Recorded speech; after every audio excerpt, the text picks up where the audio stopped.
গত 7 মাসে প্রধানমন্ত্রীর সঙ্গে একবারও সৌজন্য সাক্ষাৎ করেননি। এবার আমন্ত্রণ পেয়েও প্রধানমন্ত্রীর মুখোমুখি হলেন না মমতা বন্দ্যোপাধ্যায়।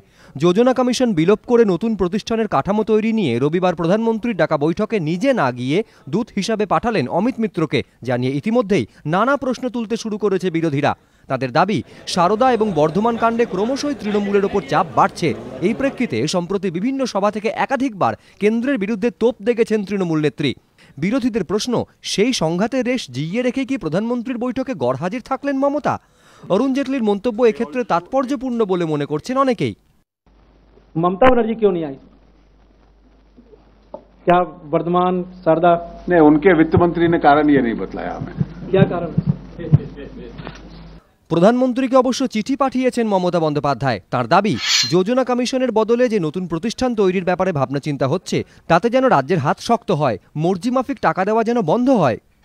মমতা বন্দ্যোপাধ্যায় এদিনের বৈঠকে গড়হাজির থাকলেও সিপিএম এবং কংগ্রেস শাসিত একাধিক রাজ্যের মুখ্যমন্ত্রী কিন্তু মমতার পথে হাঁটেননি, বরং সৌজন্যের খাতিরে এবং যুক্তরাষ্ট্রীয় কাঠামো মেনে প্রধানমন্ত্রীর ডাকা বৈঠকে উপস্থিত থেকেছেন মানিক সরকার, women Chandy, Harish রাওয়াতরা।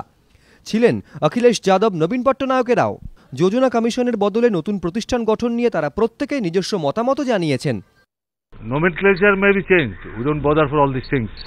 But the very concept, basic concept, fundamental concept of planning commission cannot be ruled out. I supported the initiative aimed at transforming India in a spirit of cooperative federation.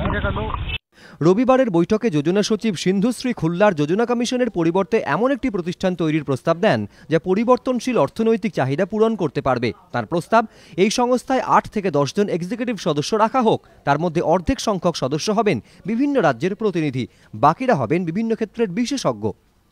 ABP Ananda.